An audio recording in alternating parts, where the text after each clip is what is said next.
Hi, everyone. I'm Heather McCulloch, founder of Women in the Economy and senior fellow at the Aspen Institute Financial Security Program. Welcome to the fourth in our series of Women in the Economy dialogues, where we're talking to thought leaders about the challenges women face in their many economic roles as breadwinners, managers, entrepreneurs, and investors, about how to build an economy that supports them to thrive. As you probably know, today women are the cornerstone of their family's financial security, and they're key drivers of our nation's economic growth. Nearly 4 out of 5 women in their prime working years is in the workforce. And that includes 3 out of 4 moms with young children. Women are primary breadwinners in nearly half of US households. And by 2030, women will control $34 trillion of US financial assets, a threefold increase in just a decade. All of this means that supporting women to strive, thrive, and really reach their full potential isn't a women's issue, it's everybody's issue. So in today's dialogue, the potential and peril of AI for women in the economy, we're going to explore the many ways that AI, and most recently generative AI, is reshaping our economic landscape and the impact of this new wave of technology on women. So just to give you some data to get us started, research by the Federal Reserve Bank of New York and many others has shown that women are less likely to use generative AI tools, often due to concerns about ethics, privacy, or bias. And research by Molly Kinder and her colleagues at the Brookings Institution found that women are more at risk of job displacement due to generative AI, especially in jobs that don't require advanced degrees but offer decent pay and benefits, like legal secretaries, bookkeepers, and bank tellers. So today, we're going to dig into all of this with 3 tech experts who are lifting up the issues and working on solutions. So at this point, I'd like to welcome our guests to join me on screen. And while they come on, please check out their links in the bio of the chat, and bios in the chat. So I cannot see everyone. Let's see. There we go. Excellent. Hi, everyone. I can't hear all of you, but let's see here. I think I'm having a little You just got waves. We didn't actually say anything. Yeah. Oh, okay. Okay. We were non-audio. Everyone's on. Okay, great. So I am so excited that you guys are here and to be having this really timely discussion. But for our audience, let me just take a moment to introduce everyone. So I'm really honored to be joined by Dwana Franklin-Davis, CEO of Reboot Representation, Shubhi Rao, CEO and founder of Uplevyl and the former treasurer of Google, now Alphabet, and also by Caroline Hyde, the host of Bloomberg TV's Daily Technology Show. So welcome, everyone. So let's just dive right in. Shubhi, you've had an amazing career in tech and finance, where you're used to being one of the few women in the room and often the only woman of color in the room. So tell us all a little bit about your journey and why it led you to launch Uplevyl. Well, first and foremost, thank you for having me here. It's a joy and a pleasure, and of course, to be doing this with Caroline and Dwana. So thank you. So just by way of background, a technologist, and combine that with finance. So I look at it from both perspectives. My career has been interesting from a perspective of being in different sectors, right? So from the automotive sector all the way to technology, as you just mentioned, Google, Alphabet. And every experience is a learning experience that really got me to where we are today, which is recognizing that the world is moving so fast as it relates to technology, especially AI. So somebody who's been a numbers girl and has always been sort of in that data space, using it whether as applications in finance or as applications in technology. I was very fortunate to sort of have this front row seat when I was in the Valley working for Google, recognizing that AI was going to be something that was going to be a dominant force for humankind. And that was 5 years ago.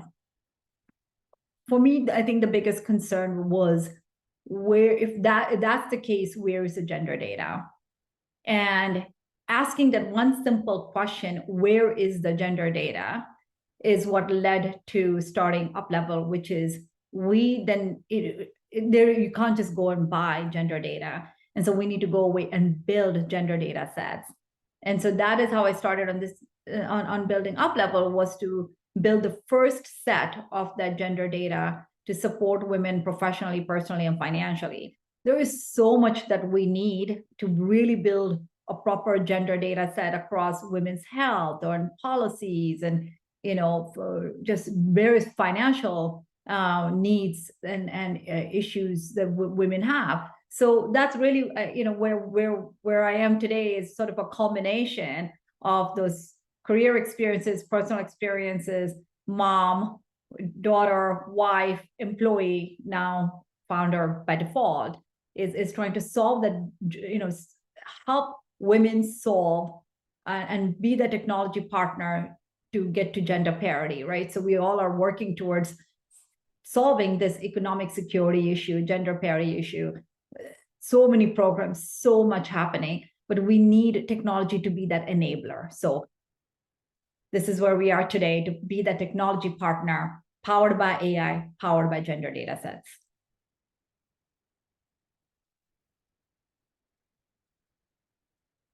Can't hear you, Heather.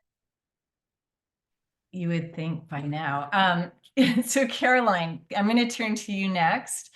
So as host of Bloomberg TV's show, you've covered the evolution of AI for a pretty long time, and throughout your career, you've been, being the honor person talking about tech in general. So just tell us a little bit about what you're seeing and hearing right now in your different interviews, and how are you seeing the impact of generative AI affecting women? Well, I think if I could have $1 for every time a guest, whether it be a CEO, a thought leader, came on and said, you're not going to be replaced by AI, but you're going to be replaced by someone who can work with AI, I think I'd be a multimillionaire, and I perhaps wouldn't be doing my day job, but I'd hopefully still be joining you. And I'm just so thrilled to be able to interweave the experience that I've had. I'm the co-anchor of the equality show that we do every single year here at Bloomberg. And it was back in 2023 that we had our first show dedicated to the inequality that artificial intelligence might generate within the economy. Now, what I've found is that throughout the hype cycle, throughout the generative AI, as we shifted from artificial intelligence and its predictive nature into its generative nature and the exuberance around corporate valuations, whether it be at the infrastructure level from NVIDIA and then Alphabet and then some of the newer players on the scene, within that, we initially started talking about the ethics within it. We talked about the bias. I mean, it was all the way back in, I think it was 2016, Melinda Gates and Bill Gates were talking about needing more women in AI. You had Joy over it, it's been talking about it since, I think, what was it, 2018, I think, Joy Balwani talking about how bias is going to be integrated within some of the concerns around seeing generative AI and using AI within facial recognition and how that's leaving women, people of color behind. But we in the media have been highlighting to a good degree the female founders, the optimism around how we're seeing inclusion within generative AI. We at Bloomberg are very dedicated to having more female and diverse representation on air, and we get about 40% at least on general on our show throughout the course of a week. And I've got some real optimism about the founders coming forward. What worried me is how many people are using it. Yes, you're seeing perhaps some of the companies being built by women. Yes, you're starting to really think about the inequality and the bias within the data. But what about the use cases? And Karen Klein, who's over at our Bloomberg Beta, which is our VC arm, she actually co-authored a piece in Time just earlier this year talking about the fact that we need to sort of flood the system with female users of generative AI with prompts that therefore can seek out the biases within that. So I think that the moment the anecdotal data from my friends is that they're just not using this in quite the same way that my male colleagues and friends are. And then what does that mean from an economic perspective? We're hearing, I have the IBM CEO coming on and telling us about the amount of jobs that they're going to cut because of AI in the back office. Who is the back office? the back office just generally tends to be more outweighed women rather than men. What does that impact have when Sebastian from Klarna is coming on the show to tell me that he can replace himself with AI, but is also basically not hiring at all within the world of customer service, who again, from a gender and a diversity perspective, is that tending to implicate? All of these little narratives started to really make me think, okay, how are we going out and talking about the user here, and how is that going to fill and basically help with the overall bias that we still see within the data when you use ChatGPT yourself? That's right. So thanks for having me.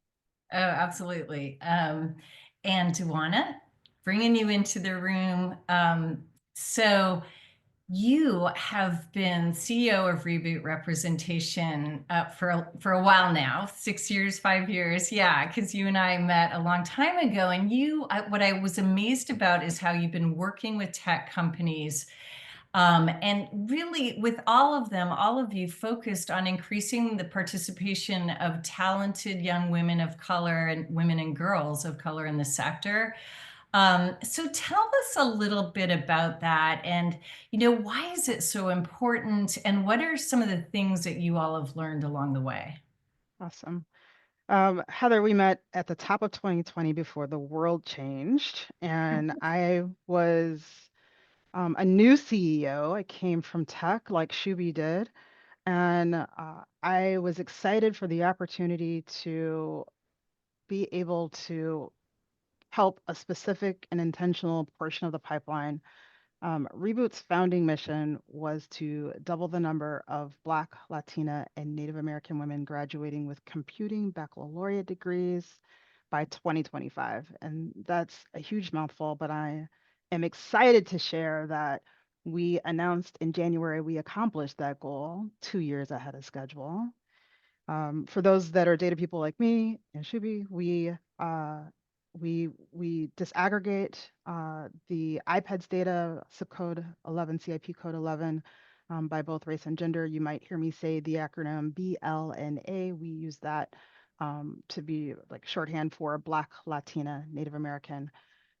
So as we move into what's next, because we accomplished that goal, we were excited in March to announce, okay, what is this next thing that we're going to be working on? And so in this next phase, we are leveraging everything that we learned and are excited to continue to focus on collective investments from the coalition and leverage that in success of BLNA women as they move into emerging technological fields. So we've learned a lot. So if anybody's interested in details of what you learned, please hit me up. But the two things I want to really dive deep on and highlight would be collective investments. We made intentional collective investments in a target portion of a population and community. And we're now seeing the fruits of that labor and the results of that. And so it is worth noting that no one company, no one organization got us to the current state of economy or inequities that we see today. Therefore, no one organization can fix it alone. So that collective work, collective investment is huge. And in the next phase, we're really focusing on, but that was also evident in our first phase of to and through. Degrees matter. So degrees matter when it comes to what does the future look like, who has the voice at the table, who has the opportunity to rise and climb. And so never to negate I'll say the skills movement. Skills can absolutely get you a seat at the table, but especially today as genAI and AI are not replacing, but enabling people to do more. We want to make sure that we're not filling the bottom rungs of organizations with skills or jobs that are going to be replaced soon. So happy to talk more about that in a bit. Thanks. Thanks so much. So on that note, let's just jump right into this question, like, why should women care about generative AI? So I just want to go back a little bit to the data. We know that one of the reasons women aren't using it is there was so much talk when ChatGPT first came out, And, there's a lot of talk about, is it ethical? Will your privacy be compromised? Is there, will the biases affect folks? And I do believe that, because I think it affected me for a while, that I do believe it led to a lot of women being like, whoa, another wave of technology that's going to do harm to who I am. And, just I think a lot, and also a lot of women, I think, felt like, is this right? Should I be using this technology? I had workers at Aspen that were like jumping in. And when I got into it and started playing around with it, I was just like, oh my God, it's changing how I do so much. And so I've been like the champion about with my friends and colleagues, but there's a lot of reasons women aren't leaning into it. So let's just talk about that. Why should they lean in or not? What should they be cautious about? So, Dwana, I have you on my screen, so I'm going to start with you. The leaning in part is exciting, and it's not something to be afraid of. It's something that we should all be thinking about. How are we going to leverage this to be more efficient and be more effective? I think I'm gonna let Caroline or Shubhi talk about an ethics portion of it. But as I am thinking about BLNA women specifically, and what does it look like for the opportunity to build wealth? What's the opportunity to influence? How do we continue to uplift ourselves and our communities? And how are we leveraging this to get ahead, be advanced? There's a balance between how we're doing it with regards to students, and as well as how that looks in whether we're an entrepreneur in our corporate spaces. So I think we need to encourage more women to just dive in. If you haven't started yet, you should be touching something. We're not going to name any specific tool that you should be touching because there's so many today. And the point is more so, how are you dabbling in upskilling yourself with it? That's great. Yeah. Shubhi, I want to turn to you on this. I know when we were in our many conversations, you've also warned a bit about the concerns that women have, and I think I froze, but you've talked about, how some of those concerns are real. So let me hear it from you, because I know you've been in the AI space forever. Like, why should women be interested in it? Why should they care? And what should they be careful about if they do jump in, or when, not if? Yeah. So, when you really think about how ChatGPT came along, it's in some ways, I think it got dropped onto the world without the broader context of AI. So the first thing I always say to everybody is that artificial intelligence does not equal, or generative AI does not equal AI, because AI is a much bigger, broader field, right? So AI is robotics, AI is neural networks, AI is machine learning. And so when you really think about understanding AI broadly, you also recognize as man or woman, that's where the opportunities are going to be, because everything that we see, whether that's in the world of manufacturing or it's in financial services or healthcare, we're going to see lots and lots of different applications of AI in general. But within that, ChatGPT, and I think it brought it more home, made it much more accessible for the everyday person through the generative AI piece of it. But when you now, sort of peel the layers of generative AI is, again, looking at a specific data set.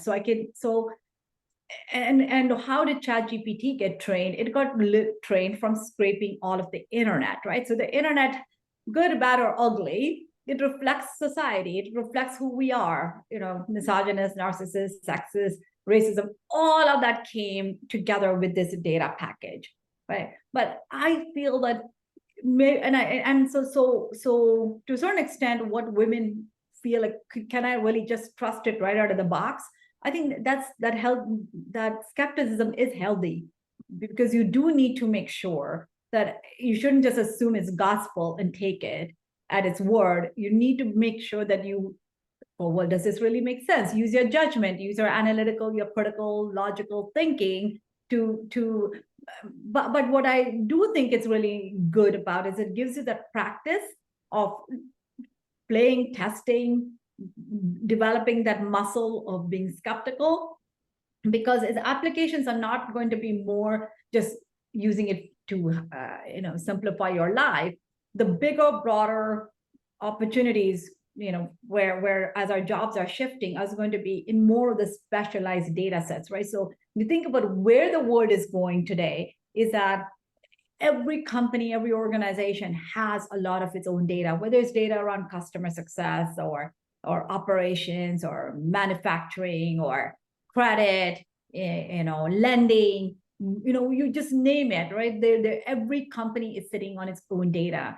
That's where you're going to start to see a lot more jobs come together, which is somebody needs to gather and aggregate all of this data. Somebody needs to cleanse all this data. Somebody needs to label all this data. Then need to go build all these algorithms. Right? That's when we talk about workforce transformation. It's because there is all this economic transformation that is happening. And for us as women to be ready and to be able to participate in that, you can look at using generative AI more like a sandbox. Go away, play with it, learn with it, become familiar with it, because the real jobs are going to come in that domain as it relates to the generative AI piece. And then you can almost take that and extend it to robotics, for example, because if really the world is going to be in a place where we have these issues with aging population, and we need, right, whether we see that we have a tremendous we're projecting a tremendous shortfall, for example, in the world of logistics. Well, if that's the case, we're going to probably, companies like Figure.ai, et cetera, are building a lot of, the future robots. And what do they need? How do we build robots? Again, they're mechanical devices based on data sets and algorithms that are training them. Right? So that's where the world is going. And so from that perspective, I do think that even all these LLMs, by definition, they're not the be and do all of generative AI. They're just a subset of the bigger, broader data sets that are being built today to address, or are being built. They're not done yet. They're just starting. Yeah, so important. And I think I forgot to mention at the front end. So you said a lot of terms that I'm going to call us all out. We should be defining. Yes, I agree. I should have. That's okay. That's okay. You're in this world. You're steeped. You're it's totally understandable. But I did want to say to everyone, and if I could ask my Aspen colleagues to put in the chat the emerging tech primer that was produced by my colleagues at Aspen Digital. So it's been my go-to resource. They wrote it for journalists to help explain AI, generative AI, the next generation of general AI to the general public. And so it's a really simple primer that breaks down all the terms and explains sort of the role that they play in the ecosystem. So Aspen team, if you could drop that in the chat, that would be really helpful. Caroline, so you are at the center of all these conversations. You are seeing, how important it is for women to really understand and dive into the technology. You're also seeing the danger. So tell us a little bit from your perspective. Why should women care? And I love the chat feature that we've got going on, and the fact that in many ways, I've been living in a bubble. I've been talking about generative AI since end of 2022, assuming that the rest of the world was on top of this. And I see that CGUZ is kind of coming in and weighing in themselves, saying this is really interesting take, as a woman using AI daily. I'm talking with female founders, she says, I've not seen the trend myself, that women aren't using it. And actually some of the data highlights that. Some of the overall data showing that I think it's only about a third of the users of ChatGPT generally on downloads are women versus men. But if you go to San Francisco, it's completely equal, because San Franciscan women tend to be working in the technology space and are feeling ultimately more confident to use these tools. So then when I'd been talking till I was blue in the face about generative AI for about a year, and then my sister-in-law had never even heard of ChatGPT, let alone downloaded it, I sort of fell off my chair. And I think that was where the likes of Yasenia joining from Cadence Design Systems is not going to realize, perhaps in the broader ecosystem, how much women are perhaps taking a slower adoption case within business and in pleasure. And I think that's where we're starting to see in the business case, the CEOs start to realize that actually it's an executive level mission statement that needs to go out. A lot of women are reticent, for example, to get fully involved from a workplace because, as you mentioned, they're worried that in some way they're rule breaking, or indeed that they're not totally been allowed to go and play with these tools. That in some way it's cheating to be empowered to use an email that actually removes some of the biases that we might have in our own emails, because women tend to apologize more in emails than others, and actually a ChatGPT use case in an email or whatever flavor of chatbot you're using could actually help that immensely. But I think what we're starting to see is them realize it's a leadership issue. Executives need to preordain what are the rules, what are the tools you can use in the workplace. Because remember, initially, a lot of banks and a lot of financial services, a lot of key companies said, no OpenAI here, because they're worried about their data and their security. Mm-hmm. Well, now the latest email that I've just got from my editor-in-chief, John McCulloch, is here are the tools, go train yourself. We are finding this adding to productivity significantly. Me, as a worker, goes out and thinks, I need to do this because I know that my productivity is going to be crucial for my business, for my worth within the corporate sector more generally. And so I think I'm hearing more and more that it's become a realization that the governance void and at the moment, the rules and the practices at the void at the C-suite level is what's holding back employees using these tools, and particularly holding back women.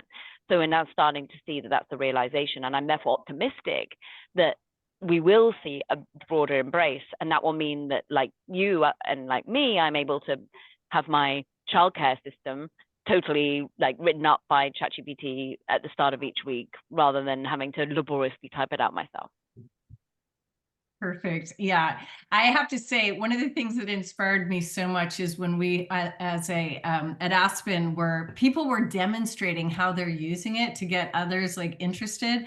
And one program lead had used it to develop, he was training, chat to understand his design ethic. And then he used it to develop a 16th century design look for all of his documents, they were doing an event for all of the event, landing page, etc. And I was like, wait, what? You can do that? How do you do that?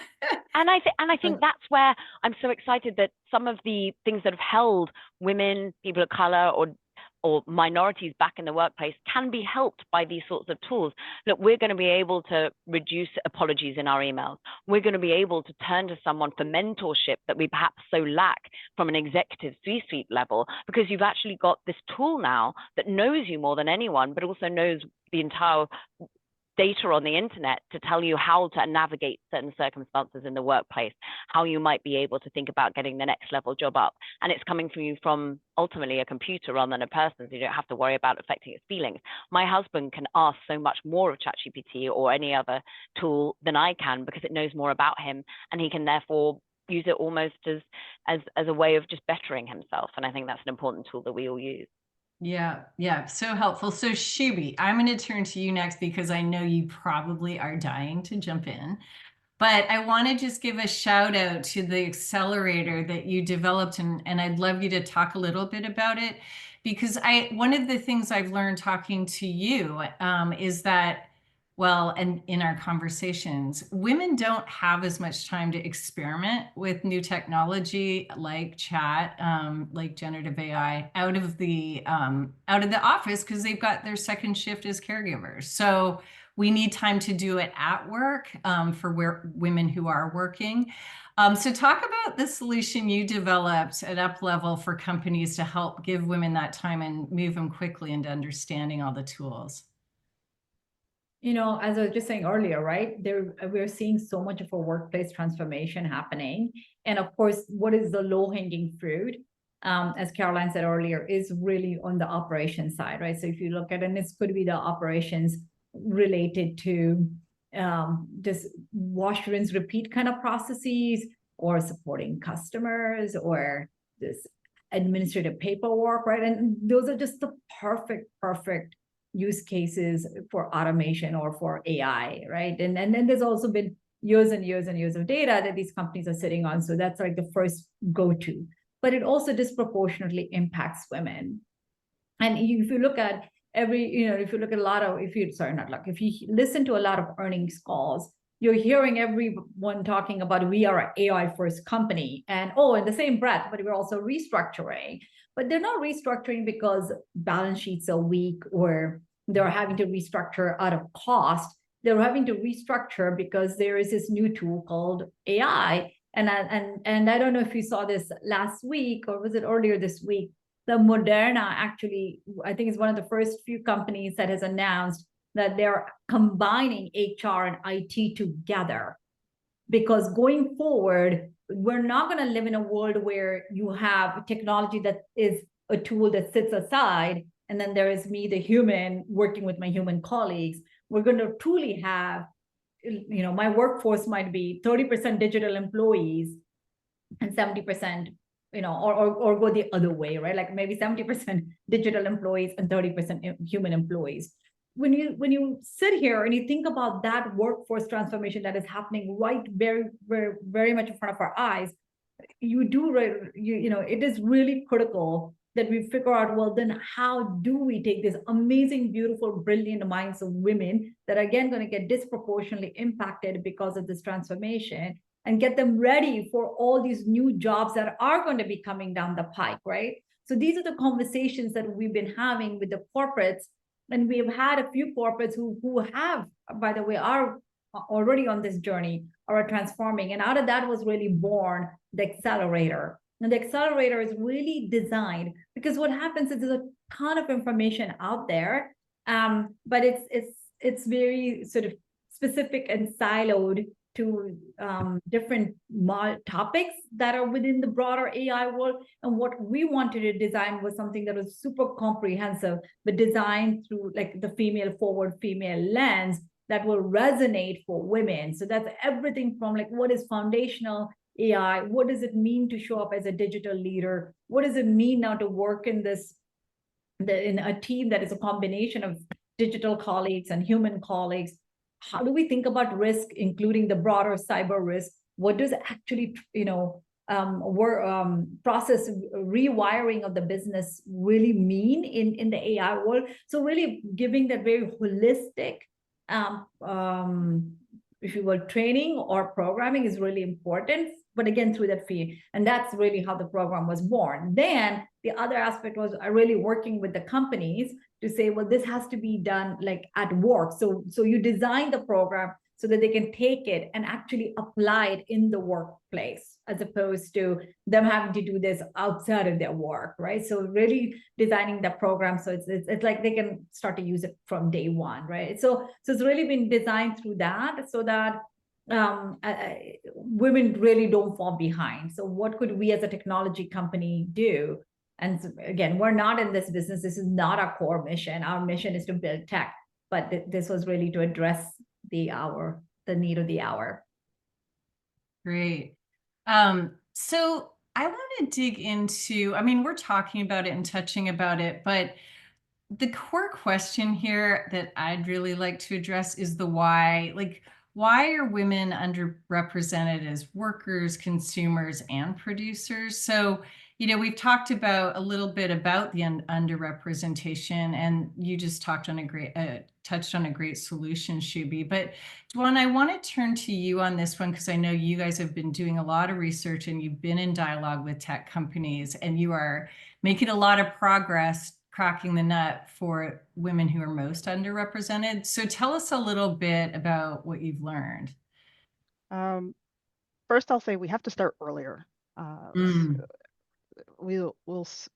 I have a daughter and a son. I have a quick funny story. 2 years ago, when my son was 7 and my daughter was 9, I took them both to a Girls Who Code event, and my son, his words were, "Mom, I get it. Computer science is for girls, okay?" And I was like, so conflicted, because I was like, of course computer science is for girls. And then I was like, but wait, you can do it too. Right. You're going to be an engineer. Let's fuel the additional words. And so for my own children, I started early. And so we want to make sure that all children have access, exposure, opportunity, in the foundations. And there's so much more that we can do with that today, and especially as it relates to girls. There's all kinds of data on when we lose girls' interest in math, when we lose girls' interest in the sciences. There's work being done by amazing organizations right now to have computer science as a requirement, and they're elevating those conversations to not just computer science, but what are we looking at with the math requirements, as well as how do we loop in AI and genAI with that, both from a teaching perspective as well as from exposure and innovation for students as early as elementary school. My daughter did an AI app as one of her projects last year in fourth grade. So Oh my gosh. early access exposure and opportunity is absolutely important. And then as we think about all of the phases and all of the stages of the pathway or pipeline, making sure that we're designing programs and initiatives or supports and levers, not with a monolithic approach. And so we need to be more specific and intentional with regards to who we're trying to serve. And to lead as an example, I'll say when we say women in general, we want to include more women, which we absolutely do, but that phrase tends to leave out Black, Latina, and Native American women. So by designing programs and initiatives for the least represented in the pipeline or pathway that you're trying to enhance, we're making sure that we enhance opportunities for everyone. That's great. Caroline, did you or Shubhi, do you want to jump in on that? Well, I think what's interesting is jumping in on the chat. And for example, you Yeah, I are know, seeing right? The chat people is like amazing. Shayna Gleason saying, Right. how should we be trying to upskill ourselves? And I think someone also was saying, look, I think someone asked you, Shubhi in particular, Janet Gildings was saying, how exactly do I stop myself falling behind? Because every day there's another iteration and another improvement in generative AI. And I can only speak from my own experience that it is playing with the consumer-focused applications, and to name names, but go and make your own podcast on Notebook LM and put in like a book you want to read or some sort of theory and help it turn it into a podcast in a couple of minutes, or indeed use whatever chatbot that is that you like to use. And ultimately, by osmosis, you'll be starting to use generative AI just because they'll be embedded in certain of your Instagram apps or your Meta AI. But what's interesting is, you then go to what tools your work can provide you. Today, I get an email and it says AI tools. Please remember you can access the training at this particular link for my business. I am sure if you go onto your HR offering or anything that you have on your intranet within your business, it will show you some of the tools they already have to train you up to make sure that you're the first one adopting whatever they're allowing to go more broadly within your business. That's awesome. And I just saw Lizette ask in the chat, what do you think are the best AI tools? So I've heard folks mention some. I think just ones that you're finding useful, is useful to throw into your comments. Like, what are ones you're using? And thank you, Caroline, you just did that. So let's just, Shubhi, on that same question, like, why do you think women are underrepresented as producers of generative AI? So goes back to STEM, right? So 25%. That number really hasn't moved in decades, frankly. Shifts a bit, but it really, and within STEM, if you really think about it, it's there's biology, chemistry, etc. What we really need is hardcore, right? The math, the science, because it is very, when you really peel the layers back, it's a highly mathematical field by definition. And so even I would even argue today that maybe even coding is not that important, but you can't just code and not even understand if this was the best code that got produced. If I was a human and writing that code, I could have written it in 4 sentences. And then sometimes you use a tool like Lovable, that's like all the rage right now. And then you're like, but this thing wrote that code in 60 lines. That's not great, right? So you also so you do need to understand some of those basics, whether it's the math or it's the coding, etc., to be successful in this. So to be a producer, you need that foundation. And oftentimes, if you haven't come through that step, and I'm not saying you have to come through a formal STEM lane, but you need that exposure. And when you look at a lot of the big tech companies, there are younger women joining, but they're not the decision maker. We don't see very many women decision makers. We don't see very many senior women leaders that are on the building side of these tech companies as well. So we don't have a lot of mentors. There's not a lot of strong leadership out there that's actually built, right? We don't have, when you think about it, how many, like, okay, Bumble is a good one and there's some others, but there's really not a lot of women built tech companies. It's not something that's the norm in the world, right? The norm is a pretty homogenous set of folks have gone away and built big tech. So Yeah. that it's a multi-pronged issue in why we don't necessarily see women. It's not, STEM is part of it, mentoring, networking. The other thing is that, by the way, tech is not cheap to produce, to be a builder of a tech or to build tech companies. It's you can't start with $50,000 and $100,000. It won't get you anywhere. It just needs millions of dollars. Yeah.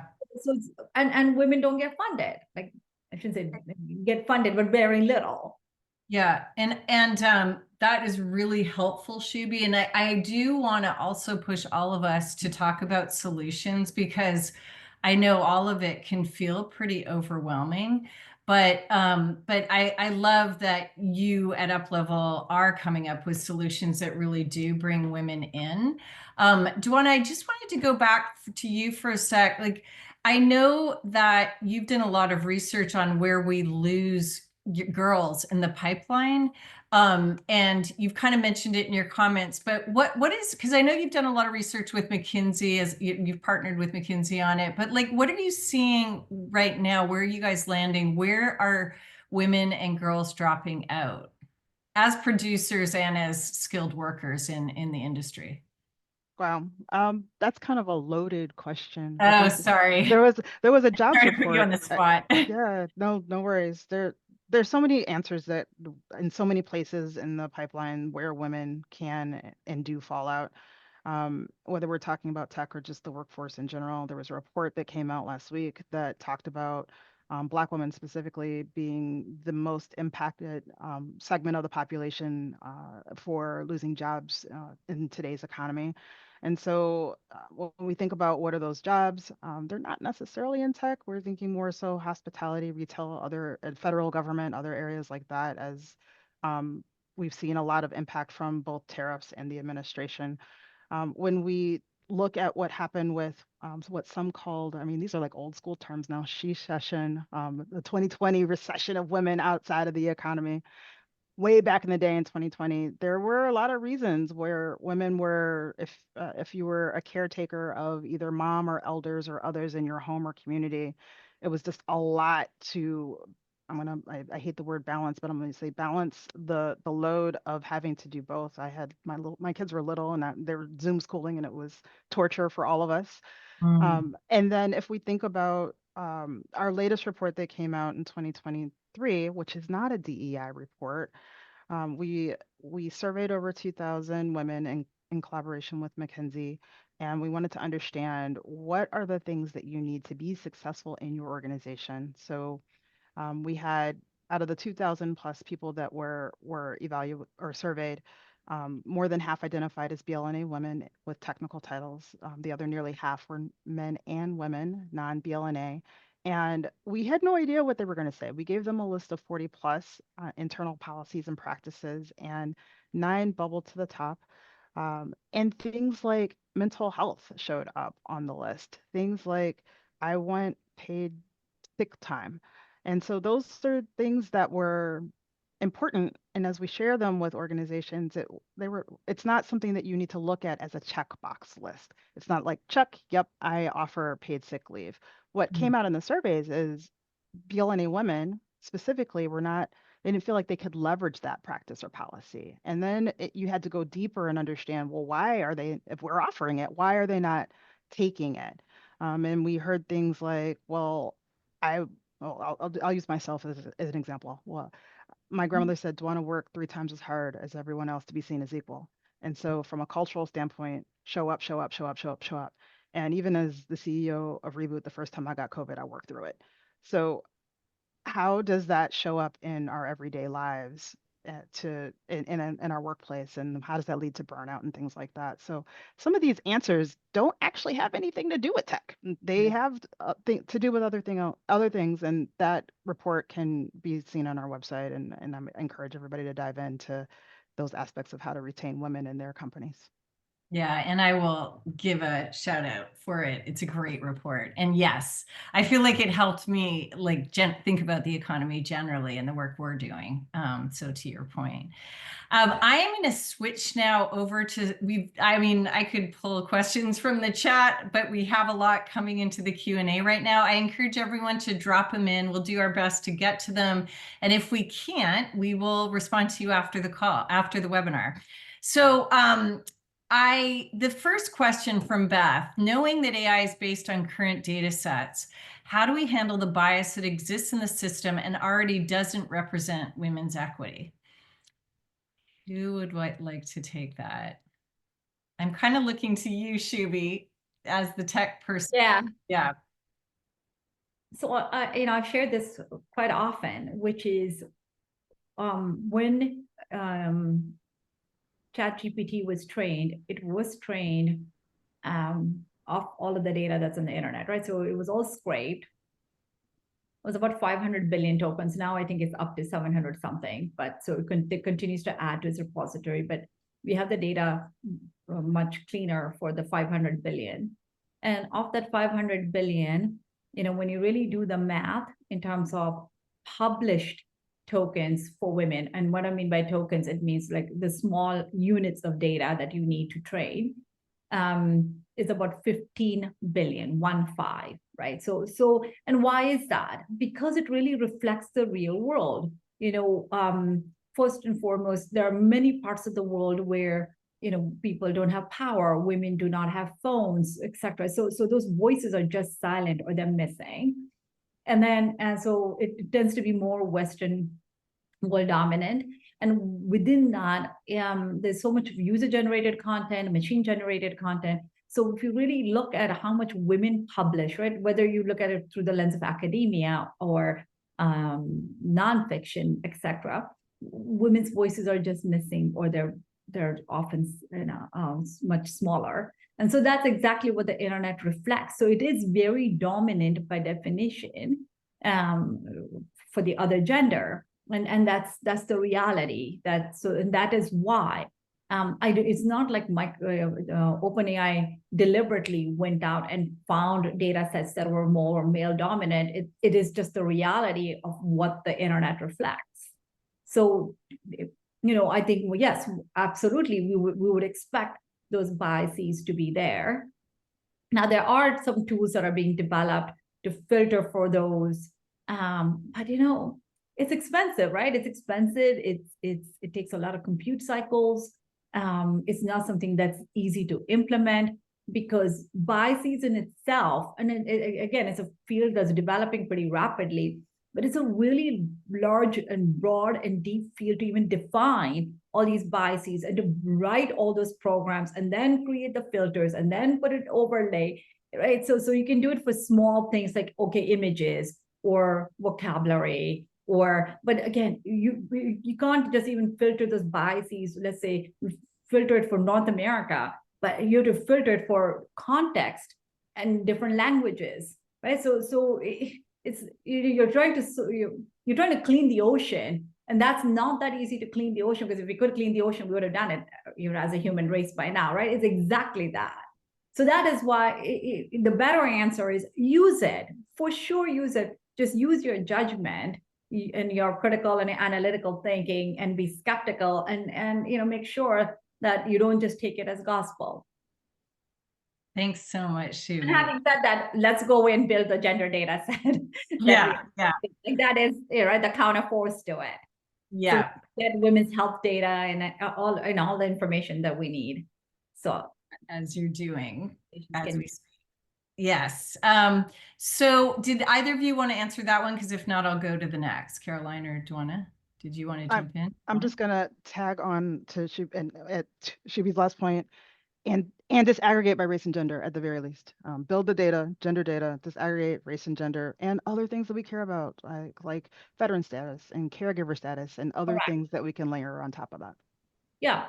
But Absolutely. the thing is, I don't want to take away what OpenAI has done, because the data set is one side of that equation. The other side of that equation is really building those algorithms to create that predictive analytics, that this word goes after that word. I mean, it seems really simple, but it isn't. That breakthrough is huge, right? So you like some company like Uplevyl, we're able to use that computational model, but point it to our data set. So as Dwana says, could we create a clean data, like building curated data sets will be the future, right?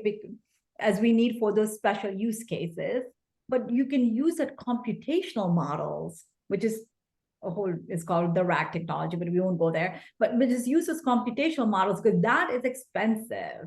And I think that is a gift, and we should use that, but then point it to more curated data sets. That's why I love having you in the room, Shubhi, because I'm always like, you mentioned like, well, it's expensive, of course. And I don't know, none of us know that it's expensive to do that, but you're on the back end trying to figure it out, which I so appreciate. I want to go to the next question, which is kind of responding to what you said, Dwana, about how we got to start early with girls when they're young, and boys, but also just really engage people early on in how to, just to develop a comfort level with technology. But what I loved about this question, is that they're basically, this is Goose. What I recognize potentially in this data is that women are still operating. Oh, sorry, I'm looking at the wrong one. Maybe AR coding programs for those of us who are 30 or over, who are still part of the workforce and want to remain so. Basically, how do we help folks that are already far along in their careers and want to jump in now? And we've heard a little bit, Shubhi, from you with the accelerator program, but what are other ways that more mature workers can really get up to speed fast? And maybe we can share later, Heather, but there are a lot of free resources right now. I will say IBM, Google, Amazon, or all have free classes for anyone to leverage and take advantage of. So look for anything that you're interested in that you can dabble in. I'm sure there's also some training courses on LinkedIn, but don't be afraid to start. I'm going to use my father-in-law as an example, and he might see this on the replay, but we had a conversation. He was trying to use genAI to write a thank you card or a note, a heartfelt note to one of his godchildren, and he's in his 70s, and he's like, Dwana, we've got to learn, and so just him being willing to put himself out there to try to figure it out, that's huge. And there was a moment where I had a snicker, and because it created some long thing that didn't sound like him at all, and he was like, well, it doesn't sound like me, and I'm like, well, we got to work with a little bit. And so the ultimate point was that he was willing to put himself out there and try. And so that's my advice to everyone who hasn't started yet, is try. Whether, I'm not going to tell you which, you can use ChatGPT, you can use Gemini, you can use Copilot, whatever is at your disposal. If you're one that likes to use LinkedIn, and if you have the premium version, I think there's an AI assist. If you're writing your Word documents or your emails, there's an AI assist. Start with whatever's at your fingertips, and just try and play with it and see what it does. When I was in the beginning of my journey a few years back, and I was trying to see which one I wanted to dive deep in. My husband will tell you he uses 4 main Gen AIs, and I'm like, that's too much. I don't have time for that. But I would put the same prompt into 3 different systems and see what I got back. And consistently, one was working better for me than others, and so that's the one that I use today. But it took some playing with to figure out what are the prompts I should use. How is it responding to me? Where is it getting its information from? So I encourage you to start if you haven't yet. And Yeah, Carolyn. jump in that also there's some amazing influencers out there. So even if play with your own algorithm on social media and just start searching for AI influencers or people. Ali K. Miller is a great resource across LinkedIn, across Instagram, what she's using. She comes at it from a quite enterprise level, but there are other people who show you how they're using it just from a consumer-based level. And that can be a really fun way to suddenly get served content that will help hold your hand a little bit more along the process of learning. Great. Super helpful. On that note, Caroline, I'm going to pass this next one to you because I think you are probably best positioned to answer it. So I love the start of it from Catherine. Do you have tips for how women should focus on where the puck is going with AI in their industry? So she's specifically speaking to healthcare, but yeah, how do we figure that out and how do we stay on top of it? I think certainly resources like LinkedIn and ultimately you going to people that you follow within your industry and trying to search for some of the latest reporting and latest use cases that people have been talking about, siphoning in on your algorithm of news to show up what's happening in the cross current of AI and healthcare. Tuning into Bloomberg Technology, we'll try and do a cross-sector, we'll be showing you how AI is disrupting every single industry and every single vertical. But I think that is some way to keep abreast, but also follow and talk to the people in your ecosystem. So whether it's not your own female, say you're a founder, go and speak to other female founders. Say you're working in a healthcare system, go and speak to the other people who are alongside you who are using some of these tools, and then read what they're reading, discuss, making it a water cooler moment or a Zoom moment that you're currently having. And I think it's on, and to that point, it's on the responsibility of the media to highlight, how sectors are changing, but who's doing the changing. And I do think that there is some optimism, like there at all of this, the pipeline question is about if you can't see it, you can't be it. Now, there are a lot of really phenomenal women, not just Shubhi here, not just Dwana here, who are leading the charge when it comes to thought leadership in AI, when it comes to building companies in AI. And I can list off from an infrastructure there, like Lisa Su, the pin-up for what is actually making generative AI work from an infrastructure and chip level. Well, she's the leader of AMD. You've got Takeda Wakana, who's of course the CEO of Waymo, which is from an AI perspective about autonomous vehicles and driverless cars, and she's going to be the pin-up there. I mean, just think what Mira Marathi has done over at OpenAI and now building her own business that's already worth billions, hasn't got a product, it's called Thinking Machines. There are some really iconic people, and I think that's what's interesting. Bloomberg Technology just today put out a list of the 10 to watch in the space of AI, the 10 people that you should keep an eye on for the next year. 50% of those are women. So there is a focus on changing the numbers of money going into venture capital of female-only founded businesses hasn't been changing, and it still is at about 2%. But actually is about 25% when it's women and men, when at least one female founder is there. So I can shout into the wind all day long about how still there is inequality in tech. But let's focus in on where we're starting to see the change and share the knowledge among those people and go to them as thought leaders and use the tools they're using and help steer your puck in the right direction. I love that. Thank you so much, Caroline. So I'm going to give everyone, just all my speakers, a chance to just share one last thought. And I like to ask, like, what really gives you hope going forward? Let's end on a positive note. What are you excited about?